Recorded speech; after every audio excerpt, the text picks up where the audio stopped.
¿Qué tal, amigos? Muy buenos días, tengan todas y todos ustedes. Muy bienvenidas, muy bienvenidos a el conversatorio. Guayiquí, Jardín Etnobiológico de Baja California Sur, nos ha convocado a ver una mirada a la sabiduría tradicional en el noroeste de México. Quiero agradecerle al Consejo Subcaliforniano de Ciencia y Tecnología, la plataforma por la cual estamos saliendo el día de hoy. Y no sé si por ahí Leo, quien está a cargo de los controles técnicos esta mañana, nos puede hacer el favor de poner el video.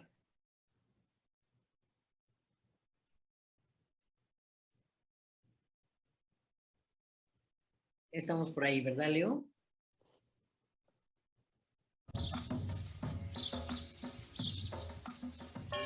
Entre los árboles y plantas que más abundan en la California, deben tener el primer lugar las pitahayas, cuyo fruto es la principal cosecha de sus indios. Este árbol es peregrino en Europa y peregrino también entre los demás árboles del mundo. Hoy, como ayer, nuestro mejor presente es nuestro patrimonio biocultural.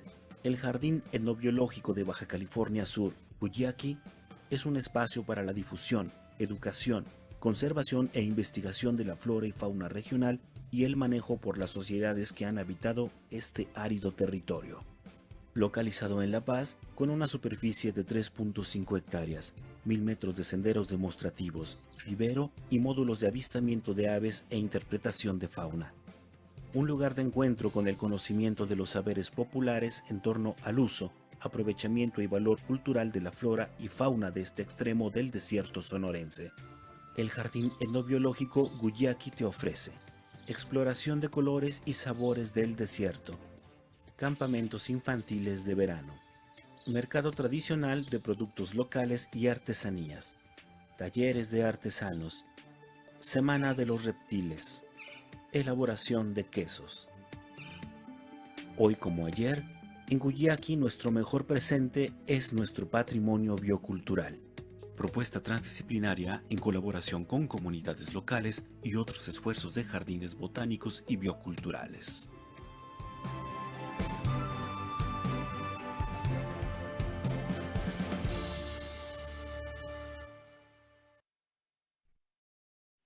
Pues esta actividad tiene como objetivo principal promover vínculos entre los jardines etnobiológicos del noroeste de México, entre ellos Baja California, Sonora, Sinaloa y Baja California Sur.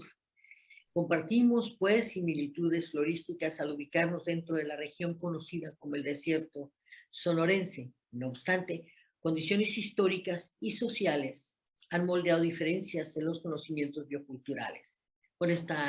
Justamente con esta actividad se intenta identificar las fortalezas de cada jardín y poder establecer dichos lazos de colaboración. Pero antes de presentarle a nuestros expositores del día de hoy y a quienes estaremos produciendo, gracias a su talento, esta conversación, quiero presentarles a la doctora María del Carmen Mercado, quien interviene con una presentación del jardín esta mañana para iniciar. Adelante, doctora. Muchas gracias, maestra Cintia. Pues quiero agradecer la presencia de nuestros invitados en este conversatorio. Les doy la bienvenida y es un placer compartir con ustedes este espacio, con el maestro Gustavo Castañeda, que es responsable técnico del Jardín Etnobiológico de Sinaloa, el doctor José Delgadillo, que es el responsable de del Jardín de Baja California, y la doctora Aurora Breceda, que es asesora del Jardín Etnobiológico de Baja California Sur. Pues inicio con una breve presentación del jardín.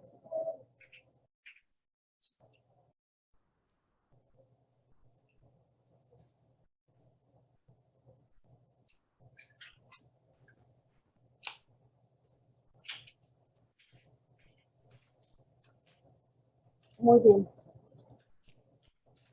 Bueno, el Jardín Etnobiológico de Baja California Sur se creó durante el 2021 gracias al apoyo del Consejo Nacional de Ciencia y Tecnología y del COSIT, y de un gran número de colaboradores y amigos. Asimismo, contamos con un consejo académico, asesor, y bueno, el jardín se encuentra ubicado en La Paz, Baja California Sur, en terrenos del Centro de Investigaciones Biológicas del Noroeste. Contamos con 3.5 hectáreas con vegetación de matorral sarcocaule. Actualmente contamos con esta infraestructura en el jardín, y dentro del elenco florístico que se presenta, las principales familias son las cactáceas, euforbaceas y fabáceas. Se diseñaron estas fichas didácticas que contienen la información de las plantas y se encuentran a lo largo del recorrido del sendero interpretativo. También se exhiben a lo largo del recorrido fotografías de fauna, y los guías explican y describen las características de cada una de estas especies, así como su importancia para la población. Asimismo, estamos documentando los usos tradicionales de las plantas y animales, y hemos realizado diferentes actividades de divulgación donde involucramos a la población de aquí del estado. Toda la información que generamos en el jardín está a disposición de la comunidad a través de la página web del jardín para promover el acceso universal al conocimiento. Muchas gracias. Pues bien, únicamente para que nuestro público tenemos un buen público en Facebook, entonces nos gustaría muchísimo que supieran cómo va a ser esta dinámica del conversatorio. Hemos dividido a través de una selección de varias preguntas, hemos realizado el planteamiento de preguntas en 3 rondas por lo menos o 4, en el orden en el que los investigadoras y los investigadores ya tienen por ahí anotado, y les daremos 3 minutos en un cronómetro que el ingeniero Macías me hace el favor de poner en pantalla, para que pueda esto fluir y para que nuestro público tenga después la oportunidad, y esta es la parte linda de contacto con la sociedad, pueda después hacernos preguntas que seguramente van a surgir, porque es un tema por demás apasionante. Y yo voy a iniciar, si ustedes me lo permiten, presentando a quienes van a estar esta mañana con nosotros. El maestro Gustavo Castañeda de los Santos, el responsable técnico del Jardín Etnobiológico de Sinaloa. Él es licenciado en Biología por el Instituto Tecnológico Superior de Zacapoaxtla, en Puebla, en maestría en Educación Ambiental, realizada en el Centro Universitario de Ciencias Biológicas y Agropecuarias de la Universidad de Guadalajara. Su línea de investigación es Educación Ambiental y Desarrollo Regional Sustentable. Es gestor y responsable técnico de la Unidad de Manejo para la Conservación de la Vida Silvestre, el Jardín Botánico Benjamin Franklin Johnston, y responsable técnico del Jardín Etnobiológico Yoreme Mayo en el Jardín Botánico Benjamin Franklin Johnston. Muchísimas gracias por estar con nosotros, maestro. El doctor José Delgadillo Rodríguez, responsable técnico del Jardín Etnobiológico de Baja California. Él es biólogo por la Universidad Autónoma de Guadalajara y doctorado en Ciencias Vegetales en la Universidad de Alcalá de Henares en España. Profesor de Botánica en la Facultad de Ciencias de la Universidad Autónoma de Baja California. Miembro núcleo del Cuerpo Académico de Estudios Relativos a la Biodiversidad, fundador en el 81 y actual responsable del herbario Baja California, México, así como el Jardín Botánico hacia 1985. Tiene distinción botánica, ya que una especie de cactácea fue dedicada a su persona recientemente, bueno, no recientemente, ya en el 2001, pero lleva pues su apellido con este orgullo que implica esa distinción. Está con nosotros también la doctora María del Carmen Mercado, quien ha abierto este conversatorio con esta descripción. Ella es bióloga egresada por la Universidad Michoacana de San Nicolás de Hidalgo, tiene una maestría en ciencias con especialidad en el uso, manejo y preservación de los recursos naturales, aquí en Baja California Sur, en nuestro centro. Tiene también su doctorado en ciencias de la Escuela de Posgrado Unida en Ciencias Agrícolas por la Universidad de Tottori, Japón. Tiene más de 25 años laborando en el CIMNOR y es responsable técnica del Laboratorio de Fisiotécnica Vegetal. Ahora, es miembro de la red de jardines etnobiológicas y responsable técnica del Jardín Etnobiológico de Baja California Sur. Muy bienvenida, doctora, por supuesto. Finalmente está con nosotros la doctora Aurora Breceda Solís Cámara, y es investigadora en el Programa de Planeación Ambiental y Conservación del SINOR. Es doctora en Ciencias Biológicas por la UNAM. Desde el 98 es investigadora en nuestro centro aquí en La Paz. Su campo de trabajo ha sido la ecología vegetal, manejo y gestión de recursos naturales y los sistemas socioecológicos. A lo largo de su carrera ha publicado más de 60 contribuciones científicas, forma parte del cuerpo de asesores del posgrado del SINOR y colabora también en los posgrados de la Universidad Autónoma de California Sur, de la de Aguascalientes. También ha dirigido estudiantes de licenciatura, también en maestría y doctorado, colabora en el herbario SINOR, Aneta María Carter, y es asesora científica del Jardín Etnobiológico de Baja California Sur. Su gran pasión ha sido la Sierra, la Laguna y los oasis californianos. Colabora estrechamente para la conservación y la sustentabilidad de los socioecosistemas de esta hermosa península, trabajando con las comunidades locales y los tomadores de decisiones. Muy bien, ya dimos paso a esta parte que a veces resulta un poquito de espera, pero también de aliento para lo que viene. Empezamos pues con algunas de las preguntas que hemos planteado y que intentan dilucidar hacia dónde vamos con los jardines, por qué se establecen en redes, entre otras cosas que esperemos resulten de su interés. La primera pregunta iría dirigida al doctor Carlos, y es, ¿qué es un jardín etnobiológico? Al maestro Gustavo, por favor, perdón. Bueno, pues gracias por la invitación. Bueno, para nosotros el Jardín Etnobiológico, pues es un espacio creado en este aspecto de un espacio de convergencia, ¿no? Estamos hablando de riqueza no solamente biológica, sino también aspectos culturales que van relacionados pues a un pueblo originario, ¿no? Principalmente, en el que se destacan varios aspectos como la parte ética, como la parte biológica y la parte histórica. Generalmente pudiéramos concebir un jardín botánico como, digo, las plantas como la parte esencial de ese espacio, pero ahora con este nuevo concepto tratamos de integrar aspectos principalmente de flora, porque muchas veces están estos procesos, ¿no? Sabemos que las plantas por sí solas no pueden reproducirse o desarrollarse, y que en muchísimos aspectos requieren de este otro componente que a veces dejamos un poquito por fuera o no lo reconocemos. Sin embargo, este nuevo término de etnobiología pues justamente viene a traer esta parte de englobar este conocimiento para darle un sentido, quizás más bien para darle un valor en ese sentido, ¿no? Los recursos biológicos por los cuales pues estamos velando nosotros, ¿no? Y en este aspecto, pues viene también a revitalizar el conocimiento de los pueblos originarios, ¿no? Principalmente a través de las prácticas que ellos han implementado a través del tiempo. Entonces, el jardín, pues puede ser un espacio natural como el que justamente ustedes lo tienen, especies de flora in situ nativa, y otros como el nuestro, voy a comentarlo aquí, que son más bien como recreaciones de esta flora nativa, y claro, están organizadas en diferentes temáticas, ¿no? Las temáticas pueden ser, pues, dependiendo de el aprovechamiento, por ejemplo, que tiene el pueblo al cual estamos atribuyéndole estos saberes etnobiológicos. Pero bueno, sabemos que hay diferentes categorías para reclasificar las colecciones botánicas, ¿no? Entonces, creo que este concepto nos permite entonces crear aspectos, por ejemplo, de museografía que no solamente se enfoquen a describir la biología de las plantas, sino la relación que tiene con otros organismos, hablando, por ejemplo, como los polinizadores, y también viene el adicional, que justamente es la parte de esta relación sociedad-naturaleza, cómo es el aprovechamiento de las plantas, cómo yo me vinculo, cómo la percibo, cuál es mi cosmovisión a través de este espacio natural que me permite entonces tener este distintivo o a través de esta flora tener un reconocimiento a diferencia de otros espacios.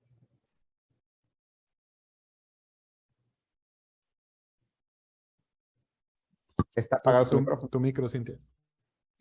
Doy la bienvenida más cordial al maestro Carlos Adán Castillo Ortiz. Él viene como responsable técnico del Jardín Etnobiológico de Sonora. Me voy a permitir una semblanza así a salto de mata, maestro, porque además le voy a cambiar la pregunta que tenía inicialmente dispuesta para que usted nos haga el favor de dar en este segundo orden. Él es maestro en procesos de calidad, por la Universidad La Salle Noroeste, maestro de Administración de la Energía y sus Fuentes Renovables por el Tecnológico de Monterrey. Ha desarrollado proyectos de desarrollo sustentable en varias empresas como Bachoco y PepsiCo Internacional, entre otras, y proyectos de entorno verde y ahorro energético con CONACYT. Actualmente es director de Ingeniería de Energías Renovables e Ingeniería en Mantenimiento Industrial en la Universidad Tecnológica de Hermosillo. También es director del Centro de Innovación en Energías Renovables, CIER.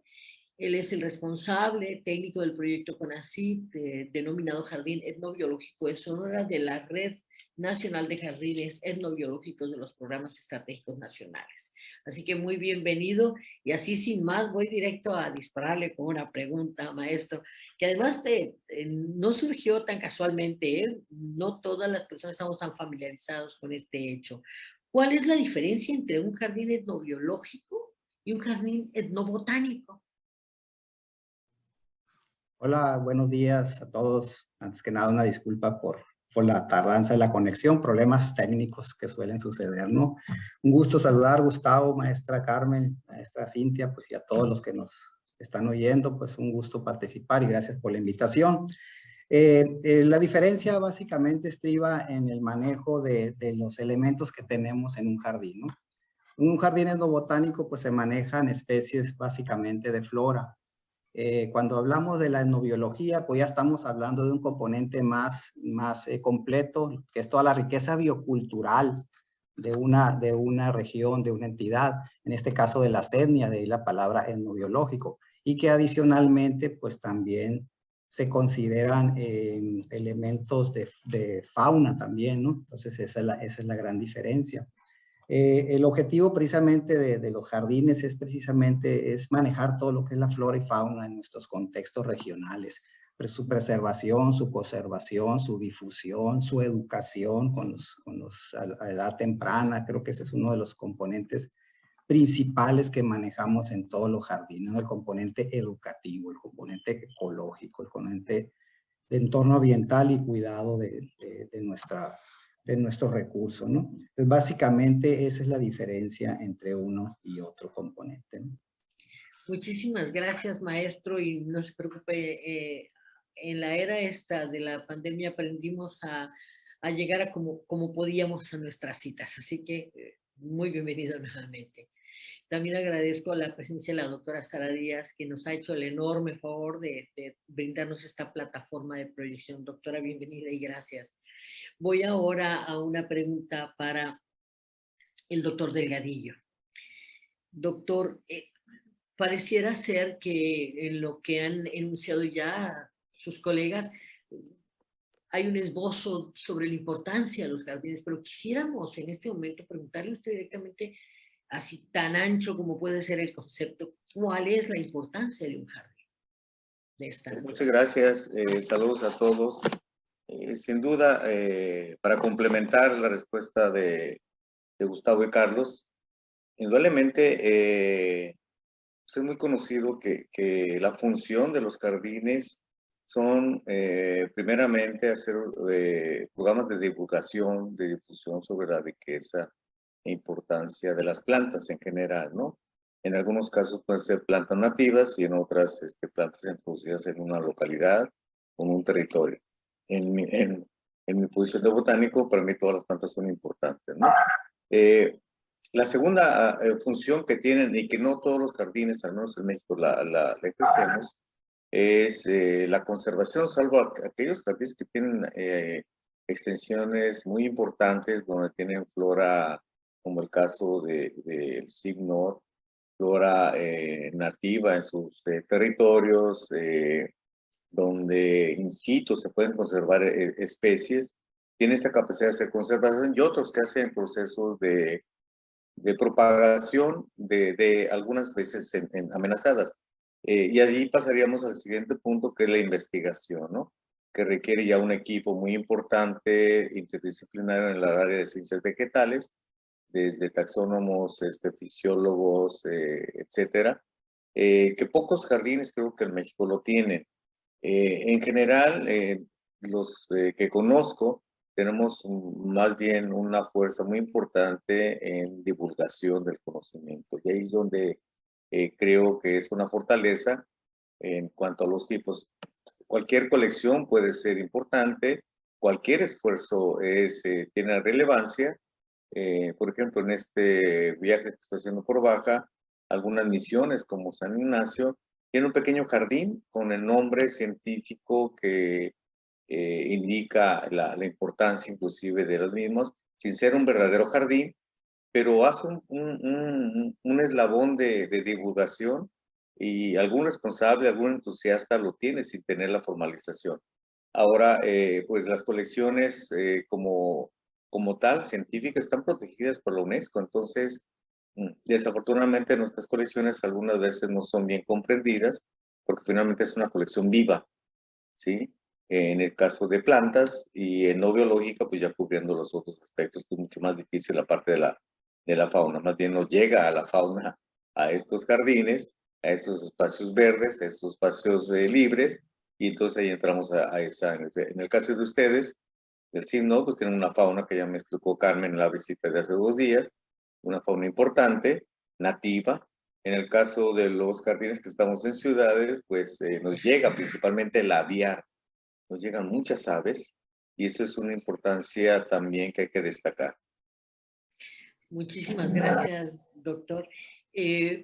Doctora Aurora Breceda, le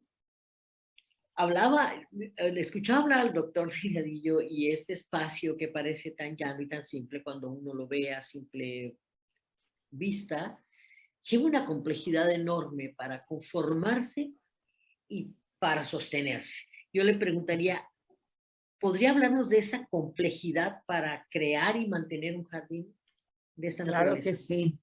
Primero, buenos días y disculpen, pero no tengo cámara, entonces voy a tratar de poner énfasis. Es muy complejo, o sea, sostener un jardín indudablemente es caro. Y bueno, tenemos ejemplos de jardines maravillosos y de colecciones de todo el mundo, ¿no? Históricas, incluso, que se han ido manteniendo a lo largo de la historia para diferentes instrumentos. Actualmente, en México, al menos en Baja California Sur, no existe ningún jardín que ofrezca estas funciones tanto de colección como de visitas y de divulgación, ¿no? Hasta este momento, y fue gracias al apoyo federal, ¿no? Y del gobierno del estado. Porque a través de la convocatoria que se hizo para jardines etnobiológicos en todo México, 32, a partir de ese apoyo semilla y de la voluntad también de las autoridades investigadores del CIFNOR de donar una parte, ¿no? Para este proyecto. Entonces, definitivamente el arranque ha sido difícil, pero más difícil va a ser mantenerlo.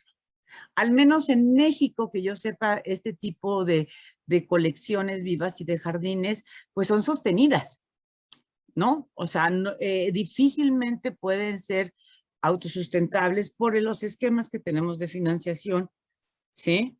A diferencia de otros jardines que se hacen en otras partes del mundo, ¿no? Incluso del propio país.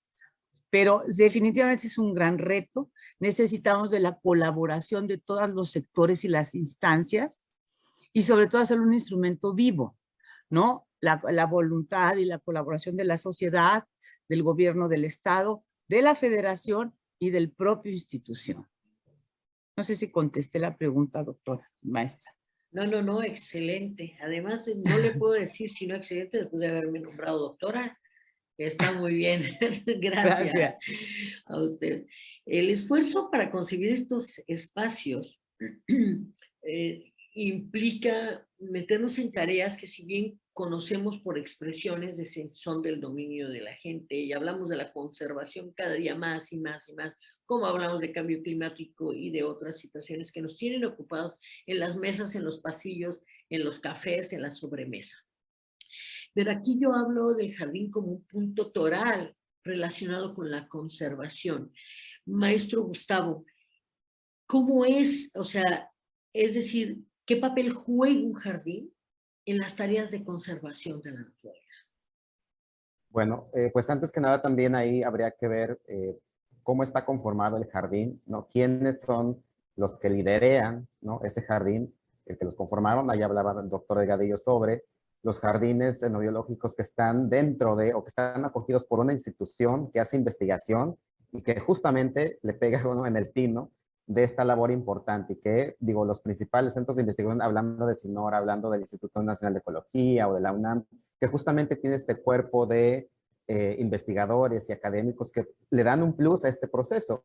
Hay otros jardines que, digo, la importancia de los jardines justamente radica en la conservación de, ahora, de la biodiversidad, pero los jardines emergentes, por así decirlo, aquellos jardines más jóvenes que van, a lo mejor inician el proceso o las actividades que tienen que ver más con divulgación y con educación ambiental, de alguna manera se pueden promover para aquellos jardines que no cuentan con una extensión mayor. Sin embargo, sabemos que actualmente, por ejemplo, a través de las denominadas unidades de manejo ambiental, unidades de manejo para la conservación de vida silvestre, podemos tener este distintivo, ¿no? Y que justamente con ello le aportamos a través de, a lo mejor, crear una metodología para el aprovechamiento sustentable de alguna especie que no solamente tenga una importancia biológica por el proceso que implica estar en ese ecosistema, sino que aparte le estamos adicionando esta parte de la parte ética, ¿no?, de valores y creencias que están ligadas a una etnia o a un pueblo originario. Entonces yo creo que el valor incrementa y ahora podemos acobijar otras especies. ¿Y quiénes van a ser nuestros principales aliados? Que ahora justamente con este nuevo concepto, pues son los pueblos indígenas o los pueblos originarios, que ahora ellos también les compete. ¿Por qué? Porque ellos de alguna manera también contribuyen a la conservación, a lo mejor no hablando de una forma metodológica, ¿no?, a través de conocimiento empírico, pero la labor ahora que tenemos nosotros como jardines etnobiológicos, pues justamente es llevar esa metodología, tratar de mostrarles de una manera digerible, ¿no?, por ejemplo, promovida a través de diálogos de saberes, donde la comunidad sea un aliado de nosotros, porque realmente la conservación se va a hacer allá y el mayor impacto sobre conservación de esa riqueza biológica, pues justamente está en las comunidades y en los territorios pequeños. Entonces nosotros podemos ser ese puente que lleve la parte técnica de alguna manera digerible para que nuestros principales aliados, que son las comunidades, pues contribuyan y logremos tener un mayor impacto a través de este concepto, ¿no?, trabajar de manera colectiva. Muchísimas gracias. Maestro Castillo, estaba yo tratando de articular de manera diferente estas visiones y complementar una pregunta que tenía yo por acá. Y hablamos de investigación, pero nos había puesto, dijéramos, en la pregunta anterior sobre la conservación, en el telón de fondo la parte cultural, biocultural, es decir, ya el eslabón unido, ¿no? Y hablamos de investigación. ¿Es posible hacer investigación cultural, estudios culturales en los jardines? Claro, definitivamente. Yo creo que uno de los componentes principales que todos los jardines debemos de buscar precisamente es la investigación. Pero hay que hablar de un tipo de investigación vinculativa, diría yo. Una vinculación donde tengamos, como decía el compañero Gustavo, a los pobladores de las comunidades como elementos principales. Definitivamente, con todo esto de la pandemia, pues ha habido mucha información, creo, rica, que se ha ido perdiendo en conocimientos, en saberes, en tradiciones, en cultura. Entonces, esa parte es lo que tenemos que recuperar.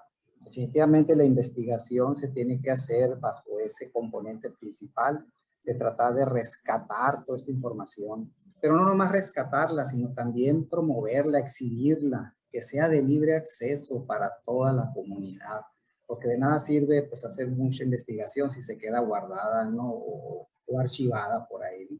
Tenemos que definitivamente manejar los esquemas, manejar los medios necesarios para que toda esa información se pueda difundir y se pueda también promover, ¿no?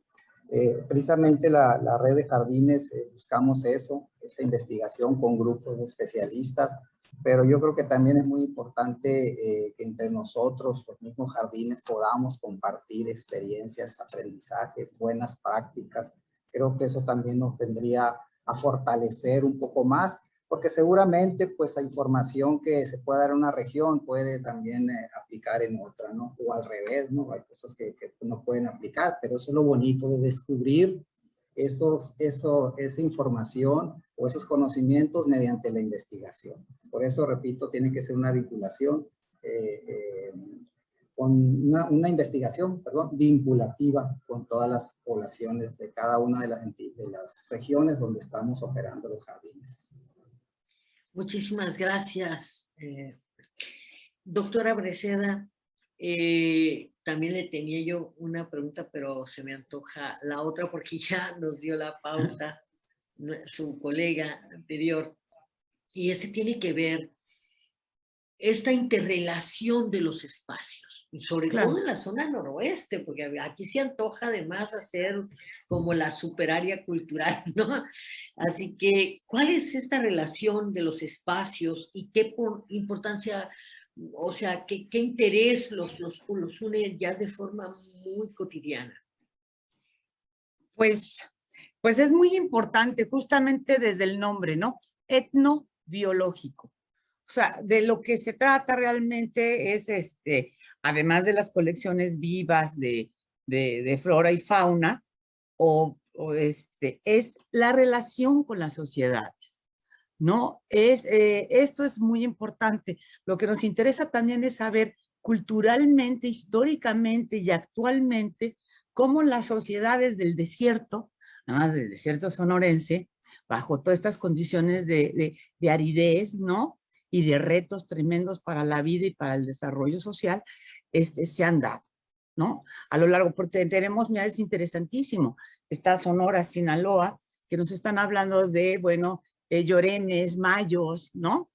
En la parte norte igual, pero y en la sur hubo también desarrollos indígenas que poco sabemos. Entonces, rescatar ese conocimiento y la relación de estas culturas con su medio, con su naturaleza, y la relación actual que tenemos, ¿sí? Porque a pesar de vivir en ciudades, o sea, no, sociedad y naturaleza es uno solo. Entonces, de eso se trata. Y la relación que se teje entre un jardín y otro, doctora, ¿nos puede hablar sobre esta red unos minutos antes para aprovechar el tiempo que todavía tiene por ahí? Sí, bueno, es una red que también está promovida desde, tenemos que decirlo, que bajo la convocatoria que se dio creo que fue en el 2019, con la idea esta de conformar una red. Me parece, no estoy yo tan informada de la parte administrativa, pero que ha sido un gran reto, ¿no? A conformar esta red y sobre todo que con las dificultades también financieras, ¿no? De financiación, de lo que hablábamos hace rato sobre los retos. Bueno, la financiación es básica. Entonces, los atrasos o los problemáticas que se derivan de eso dificultan el ejercicio. Sin embargo, la voluntad, yo creo, de las personas que estamos involucradas y de las comunidades con las que muchos de estos jardines nos hemos vinculado, lo han hecho posible sostener y ahorita vamos para adelante. Muchísimas gracias, doctora. Gracias. Voy a aprovechar este momento para preguntarle al doctor Delgadillo si nos ayuda con una gran pregunta que nos surge. Recientemente se han estado alentando todo el mundo virtual. Y bueno, para mí es un respiro saber que hay esfuerzos en lo presencial, en lo físico, en volver los pies a la tierra en jardines como este. ¿Cuál sería su visión sobre ese, sí? Pero me distraje, perdón. No se preocupe, doctor. Voy a replantearlo. Hablamos del mundo virtual, hablamos de los tiempos pospandémicos y de la proliferación de alternativas incluso para algunos museos, por ejemplo, ¿no? En el caso de los jardines, lo fascinante es que vuelve a poner, decía yo, el pie en tierra de la gente que los visita y aterriza con la naturaleza. La pregunta sería, ¿se combinarían esas dos formas? Es decir, ¿el formato virtual está apoyando a los jardines hoy en día? Pues debe ser muy relativo en algunos casos, ¿no? Esto es muy similar a todo el proceso que vivimos en la enseñanza a todos los niveles, donde pues hay generaciones que son, las que hemos llamado las pandémicas, que estuvieron exclusivamente 2 años prácticamente con enseñanza virtual. Por dar un ejemplo, ¿no? Carlos y Aurora, pues lo van a confirmar. Estudiantes que entraron de universidad, por ejemplo, en el periodo, en el semestre pandémico, tuvieron 2 años sin conocer la facultad. Y en el caso de biología, no tuvieron salidas de campo. Entonces, ahora reclaman ellos con justa razón, pero un reclamo también, no, a veces no justificado, pues eran condiciones sanitarias difíciles, ¿no? En los jardines botánicos, igualmente sucedió lo mismo, ¿no? Se cerró por 2 años la asistencia de las mismas, entonces en algunos pudo haber abandono por falta de personal. El mantenimiento, como dijo Aurora, no es fácil, principalmente aquellos jardines que son de gran tamaño y que tienen personal importante.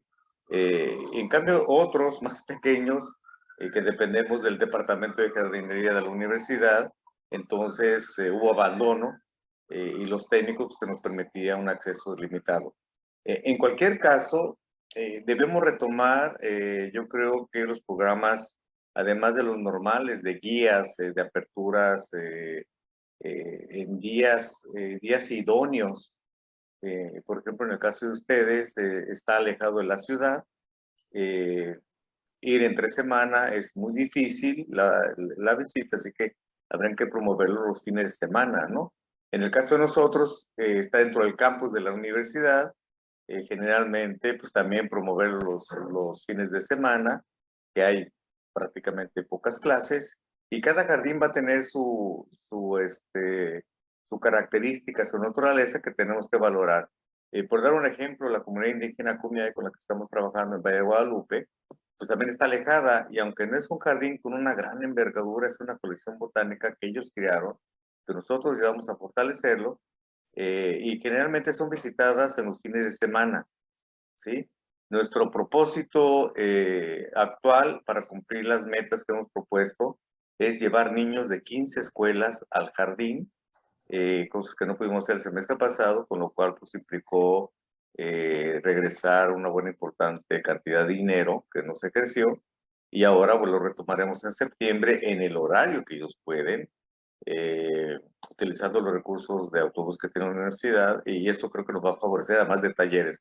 Vamos a hacer una labor muy intensa, y yo creo que todos los jardines, indudablemente, los programas de divulgación, pero siempre viendo el acceso. Tuve la oportunidad de estar con Gustavo, tuve el gusto de conocerlo ahí desde Mochis, y ese jardín botánico, que era un parque, pues tiene también otra característica, ¿no? Porque la gente va todos los días, lo abren para ir a caminar, esparcimiento, educación, entonces tiene otra característica hasta dentro de la ciudad, y pues la gente ya de manera tradicional pues lo reconoce como un gran parque, jardín botánico, ¿no? Entonces todos tenemos diferencias, aunque los objetivos son los mismos, que es divulgación, te decía, la conservación e investigación. Ojalá que pudiéramos cumplir los tres, pero los tres implican también un costo muy alto, ¿eh? Lo más sencillo es divulgación, y algo que nos pide las redes es aprovechar esta virtualidad y todo el conocimiento que se genere, pues a través de estas líneas que indudablemente perseguimos. Muchísimas gracias, doctor. Sí, bueno, tener la referencia física siempre será la consigna, ¿no? Es decir, tener el espacio y tenerlo disponible será la consigna. Maestro Gustavo, ¿estamos a la altura de los jardines de América Latina? Bueno, por ahí creo que ya comentaba algo el doctor Delgadillo. Yo creo que en algunos aspectos, yo creo que en la parte, por ejemplo, de investigación, por supuesto que sí. México, pues, es uno de los países que hace mucha investigación respecto a la flora. Digo, somos uno de los países más ricos en diversidad biológica, y justamente, pues, hay un sinfín de investigadores que abordan todas estas líneas de acción. Respecto a la otra parte de infraestructura, bueno, y otra parte muy importante, yo creo que México también, en cuestión de educación ambiental, digo, pues creo que todos los jardines hacen educación ambiental, que es la parte de divulgación. Entonces, en México, la educación ambiental, pues es un campo emergente que ha ido desarrollándose. Se han ido conformando centros de educación ambiental ya más especializados con objetivos más específicos, por ejemplo, que promueve SECADESU. Y bueno, pues los que están dentro de instituciones educativas o de centros de investigación, pues justamente ya cuentan con esa parte. La otra que considero que a lo mejor nos faltaría todavía trabajar en ello es la parte de infraestructura, ¿no? Si comparamos, por ejemplo, la infraestructura de otros jardines botánicos del mundo y hablando, por ejemplo, de los jardines que tenemos cerca en Estados Unidos, pues hay una estructura diferente. ¿Por qué? Porque va conectado también a la cultura de la sociedad, ¿no? Todavía en México nos falta posicionar estos jardines botánicos como centros de formación, ¿no? Y no solamente como una opción de formación de las personas. Entonces, a medida que los jardines botánicos sean concebidos como estos espacios que promueven la formación de las personas, ¿no? Que permite conocer diversos procesos que suceden en mi entorno, ¿no? Yo creo que vamos a poder vamos a poder tener ese nivel, por ejemplo, que tienen otros jardines botánicos, pero decía, también tiene que ver esta parte de cultura y obviamente va conectado con los financiamientos. Hay muchos jardines botánicos en México, son más de 30 jardines botánicos. Muchos de ellos, por ejemplo, son organizaciones de la sociedad civil, ¿no? ¿Y quién patrocina estos jardines botánicos, ¿no? Entonces, muchas veces vivimos de donativos, de algunos proyectos, de convocatorias. Entonces, a veces esa parte se vuelve un poquito complicada, tener una infraestructura que sea correspondida a la cantidad de visitantes, por ejemplo, que visitan este espacio. Pero sí, no tenemos una demanda de visitantes que acudan al sitio para este aspecto formativo, pues difícilmente yo creo que vamos a lograrlo. Pero es un reto muy importante. Yo creo que tenemos que tener mucho más vínculo con la sociedad y justamente promovernos mucho más en este aspecto de los jardines botánicos como un espacio de formación in situ, ¿no? Porque justamente una característica que tiene, pues es que en los jardines botánicos tenemos justamente la parte natural, ¿no? Podemos tener la parte tangible y conocer en sitio diversos procesos que vienen a lo mejor en algunos libros, que a lo mejor es complicado conocerlos, pero que nuestros espacios lo promueven. Entonces, creo que hay algunos aciertos muy importantes y falta otros aspectos que habría que fortalecer para tener esta calidad de servicios comparada con otros países, al menos de América Latina. Muchísimas gracias, muy amplia visión, maestro, muchas gracias. Voy a preguntar por última vez, en el orden que tenía algunas de las preguntas yo reformuladas, al maestro Castillo. Maestro, y hablaba de financiamiento y pensaba en que usted ha estado del otro lado de la cuerda, donde se genera la riqueza por la parte de la iniciativa privada. Y mi pregunta tendría que ver con una pregunta que le hacen ya desde el Facebook. Permítanme, voy a darla a conocer tal y como nos llega. Doctora Sara Cecilia, muchas gracias por su pregunta, doctora. ¿Consideran que deba cobrarse la entrada a estos espacios? Hola, yo creo que pues ya como decía es relativo, depende ahí de cada jardín, ¿no? De la manera en cómo lo operen, cómo lo administre. Yo creo que sí sería una buena fuente de posibles ingresos para poder sostener el jardín.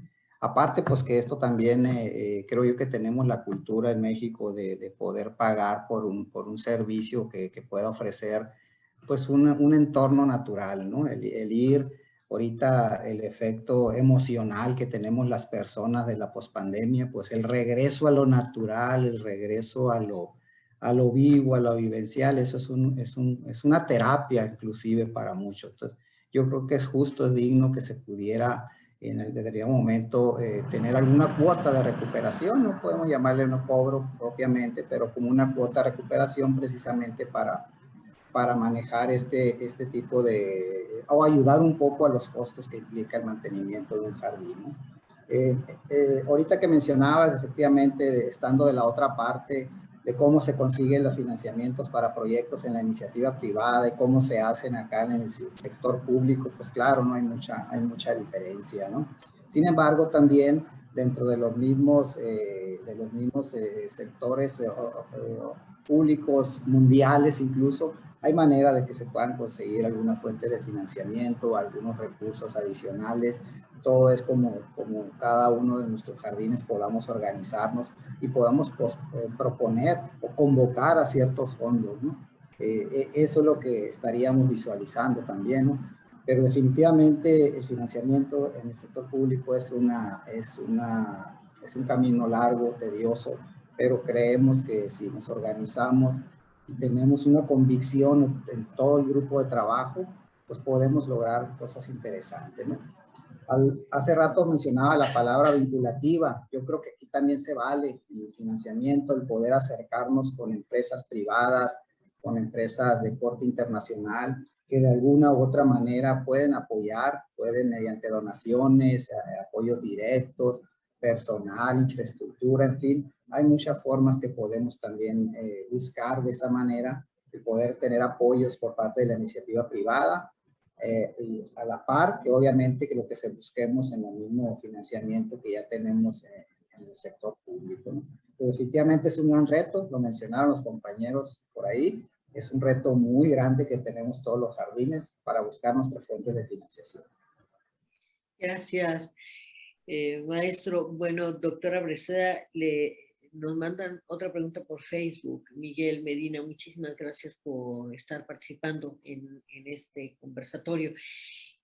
La pregunta sigue siendo esa, pero aquí hay además un componente que yo le voy a añadir. A veces, nuestro país es un país que se cocinaba o solía cocinarse cada 6 años. Y también las ideas se refrescaban cada 6 años. ¿Cómo asegurar el desarrollo y la permanencia? Esto ya es de Miguel Medina. ¿Cómo asegurar el desarrollo y la permanencia de los jardines? Pero me gustó mucho porque dice en el tiempo, es decir, con una visión más larga. Doctora Breceda. Ay, qué interesante pregunta. Yo considero, bueno, lo que pasa es que es pues una respuesta muy compleja, ¿no? Una pregunta muy compleja. Yo considero que en este momento en particular, cuando tienes un financiamiento público, como el que se nos ha dado para la semilla, pues, y estamos empezando, es muy difícil la autosostenibilidad, ¿no? Ahora, yo me pregunto, y sí me lo pregunto seriamente, ¿son en México, bajo las condiciones de México actual, son autosostenibles? O sea, no es lo mismo ir al jardín botánico en París, ¿no? O el jardín incluso botánico de la UNAM, ¿sí? Que tienen muchísimos años, que son jardines consolidados, que pueden ofertar otras cosas a un jardín naciente, ¿sí? Entonces, este es un primer paso. En una sociedad como la nuestra, con financiamiento público, ¿se debe o no? Yo creo que sí se debe pedir cuota de recuperación, ¿sí? Bajo las condiciones reales de nuestra sociedad. Yo quiero ver, ¿sí? A una familia de 3 hijos que pague 70 pesos por la entrada. Ahora, nuestra calidad de servicio los merecen, sí. Entonces, hagamos un esfuerzo, yo creo que sí. ¿Y cómo sostenerlos en el tiempo? Yo creo que va a ser la combinación de todo, tanto de financiamiento público, si son jardines públicos, ¿sí? Que eso es importante. No es lo mismo un jardín privado que un jardín público, que está apoyado por recursos públicos. Entonces, eso es algo muy importante. Eso y la sociedad, definitivamente, y la institución que lo acoge. Eso es la única manera que yo veo ahorita. Muchísimas gracias, doctora. Fíjense que parecía que nos iba el tiempo a pasar lento y estábamos ahí un poco preocupados. Pero quiero decirles que casi ya vamos de salida, pero voy a leer otra pregunta más. Hay 2 o 3 más preguntas, pero vamos a ver que el tiempo nos lo permita. Daniela Núñez, ¿consideran que si es costoso mantenerlos, se pudiera involucrar la ciudadanía para su cuidado, voluntariado, incluso fondear como locales estos espacios? Quizás estudiantes se preguntan, padres de familia, ¿sería buena la idea? ¿O debe ser necesariamente personal muy calificado y recursos económicos gubernamentales? Gracias. Doctor José Delgadillo, para usted es la pregunta.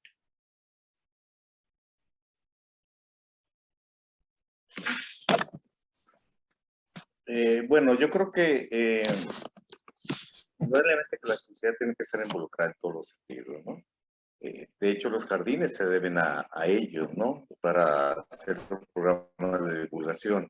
Me parece que nos toca a los jardines ser mucho más agresivos en ese aspecto, de involucramiento a la iniciativa privada, patrocinadores, pero también hacer esa distinción que ya la han platicado y no quiero redondear mucho, en aquellos jardines que dependemos de instituciones públicas, ya sea universidades o centros de investigación como ustedes, o organizaciones no institucionales, ¿no? Algunas ONG. Creo que ahí está el reto, principalmente, porque las que nacemos de instituciones pues, han sido como unas colecciones a veces muy particulares, tal como han nacido los herbarios, simplemente la iniciativa y la pasión que le dedicamos y se vuelven parte de nosotros, ¿no? Y así han nacido algunas colecciones. Sin embargo, otras traen mayor tradición y obviamente son reconocidas a nivel de la propia institución. Me parece que un reto fuerte que tenemos como red que promueve el CONACYT es precisamente eso, ser un núcleo importante, ser el centro de gestión, de divulgación, de rescate biocultural de aquellas comunidades que existen, que aún existen vivas en nuestras regiones, y otras donde hay que rescatar ese conocimiento ancestral que ayude y que justifique, porque lo más importante es justificar las colecciones científicas. En México no es tan fácil y por fortuna tenemos 2, 3 años con el apoyo, pero ¿qué va a pasar en el futuro, no? Entonces, la idea es que el fortalecimiento de estos jardines sea justificado y que se promueva desde ahora la importancia ante nuestras instituciones sobre el papel de la divulgación de la ciencia en general, el acceso, tal como lo requiere CONACYT, el acceso al conocimiento en todos los aspectos, y los jardines etnobiológicos tengan esa función que se persigue. Es un reto importante, porque implica aspectos académicos, de apoyo económico, de la propia organigrama de la institución, que habrá que ir resolviendo en la medida de la grandeza de los jardines botánicos. Gracias, doctor. Me voy a pasar una pregunta rapidísima o un comentario y luego vuelvo con usted, porque nos quedan un poquitos minutos, pero hay aquí algo para usted también. Maestra Lorena Castro, gracias. Afirma, inculcar a los niños es un puntal de este asunto, ¿no? Es decir, llevar a los niños. Doctora Aurora Preseda, ¿cómo llevamos a los niños en su jardín? Que está conectado con esta pregunta. ¿Cómo llevamos a los niños al jardín de Guillaki? Bueno, pues como ya lo mencionó la doctora Mercado, que es la responsable, hay una serie de servicios que se dan, que Guillaki ofrece a la población a través de visitas guiadas. Entonces, esto es un servicio muy importante porque no solamente es el recorrido, sino además el contenido de personas que van hablando y que van explicando y mostrando, interactuando con los niños, además con actividades, esta situación. ¿Cómo van? Hay que entrar al sitio de Guillaki. Ahorita, si se puede luego poner el sitio del jardín, para que puedan programar visitas guiadas. Esto se programa, hay días, hay horarios y luego hay convocatorias diversas para diferentes actividades que se realizan en el jardín. Por ejemplo, concurso de fotografías, concurso de videos, que lo pueden ver desde la página del jardín, que está colgada del portal del CIBNOR. Y ahí ustedes pueden ver en el icono, está Guillaki, y ahí se da toda la información. De todas maneras, si se puede poner ahí, la dirección sería muy lindo. Gracias, cómo no, sí. Doctora. Voy a pasar a este último comentario y es pregunta también, doctor Delgadillo, ya para cerrar, tenemos poquitos minutos, ya son 2 minutos para cerrar, pero doctor Alberto Morán pregunta para usted, doctor Delgadillo, ¿qué significa que el herbario BCMX y el Jardín Botánico hayan sido reconocidos como patrimonio documental y cultural? Bueno, un gran beneplácito para empezar. El herbario tiene 42 años y el jardín, pues iniciamos las primeras colecciones en el 85. Interesante pregunta porque a partir de ahí, de una inquietud que hicieron las coleccionistas científicos de entomología, ¿sí? En un congreso que se ofreció en 2017 sobre la pérdida de esas colecciones, se vio la necesidad de ver qué pasa con nuestras colecciones. Prácticamente solo la UNAM la tiene como, y la Universidad Autónoma de San Luis Potosí la tienen como patrimonial. Entonces, pues nos dimos la tarea de hacer gestiones, de convencer de la importancia de las colecciones. Por fortuna, ahora han sido declaradas como patrimonio bajo el cobijo de la UNESCO, leyes del INAH, de bienes nacionales y además de una ley estatal de Baja California sobre archivos y patrimonio. Ha quedado muy bien. Esperamos y estamos seguros que la universidad ahora sea parte del organigrama y vendrá la otra parte importante que es la gestión de mantenimiento. Ese es lo que veamos, ¿no? Y esto es muy importante para que se promuevan principalmente porque los jardines botánicos, al igual que los herbarios, son acervos científicos, sean de plantas nativas o no nativas, ¿sí? Porque hay a veces una tendencia que solo las nativas deben conservar. Yo creo que el conocimiento botánico es universal, indudablemente, ¿no? Sí, un gran beneplácito, la verdad. Próxima semana estaremos en el Congreso de Botánica que inicia el domingo. Tenemos reunión de herbarios y ahí, pues, seguiremos promoviendo ese estatus y con eso se asegura de que no desaparezcan las colecciones cuando hay cambios administrativos. Eso es muy importante, ¿no? Que suele suceder prácticamente en todo el mundo, no solamente exclusivo de México. Gracias por la pregunta. No, pues gracias a nuestro público, muchísimas gracias a ustedes que han estado siguiéndonos a través de las redes sociales. Yo quiero únicamente de salida, doctora Breceda, doctora Mercado, permítanme cerrar ya este conversatorio dando las gracias por la participación a los colegas del noroeste. Qué bonito se siente sentir el patio de juegos más ancho, más grande y más bello con los estados que nos acompañan. Además, decirle al Consejo Subcaliforniano de Ciencia y Tecnología y al propio conjunto del equipo Wiyaki, muchísimas gracias por habernos prestado su plataforma, ingeniero Macías, doctora Sara Cecilia Díaz, al equipo de divulgación del CIMNOR. Un abrazo muy fraterno desde este brazo que se alcanza como península hasta el otro lado. Bonita tarde a todos y gracias por habernos acompañado. Muchas gracias. Muchas gracias a todos. Saludos a todos. Hasta luego, adiós. Adiós. No, Nos veremos, gracias. Carlos, por octubre, noviembre. Claro que Voy a sí, visitar. con mucho gusto, claro que sí, con mucho gusto. Saludos Vale. a todos. Saludos. Saludos. Gracias, hasta luego. Hasta luego.